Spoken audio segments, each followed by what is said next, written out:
Hey guys, how's it going? The most essential feature of RESTful applications certainly is the pass payload, or in terms of HTTP entities.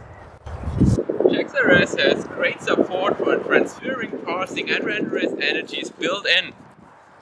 In this video I will demonstrate you how simple it is to pass payloads and how to do it right. This means separating concerns of the business domain from the purely technical aspects.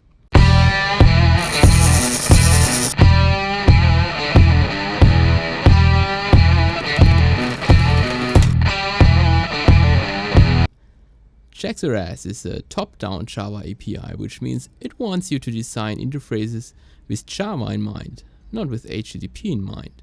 So wherever you want to pass in or out object instances, you deal with that Java class that you like from the business domain aspect.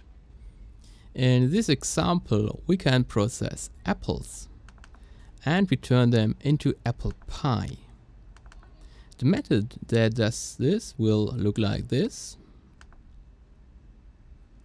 It accepts an apple, it produces a pie and returns the pie. And the client will look like this. You see here, we produce a request which will post an entity, and the entity is the JSON representation of an apple. And we want to get back a pie, and here is the instance of pie, and we print this on screen. So let's run this.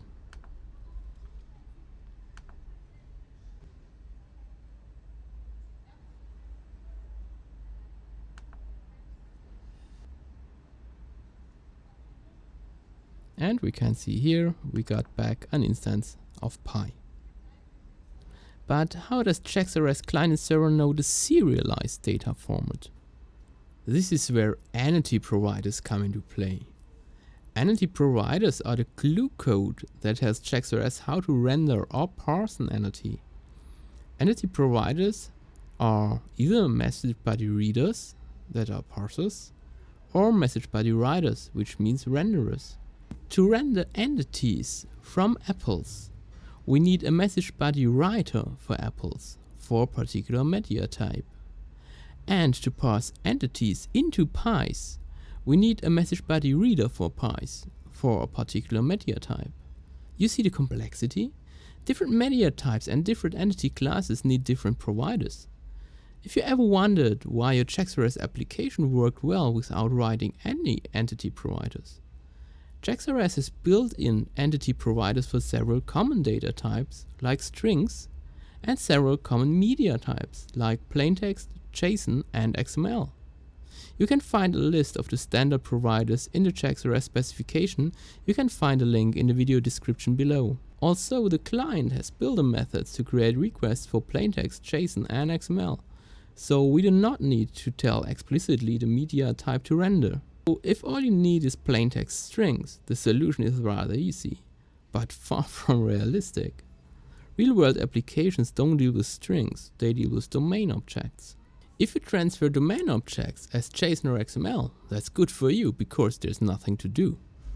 There is even special handling for HTML forms built into JAX-RS, which we'll cover in a later episode. Let's look at the serialized form.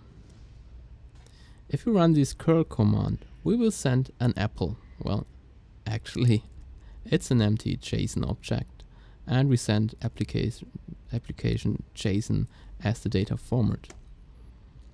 But JAX-RS automatically picks this method, produces a pie, and produces JSON from the pie. So it automatically has chosen the built-in support for domain object to JSON and JSON to domain act, parsing and rendering, and you don't see anything that it ever was apple or pie in the serialized form. If you want to have more control over the serialized form or over the media type, you need custom entity providers. In the next step, you will learn what to do if you need to have full control over the media type, which means how the serialized form will look like, or how to map it. I hope you liked this video, and I'll be happy if you give it a thumbs up and subscribe to my channel. Stay safe and party on!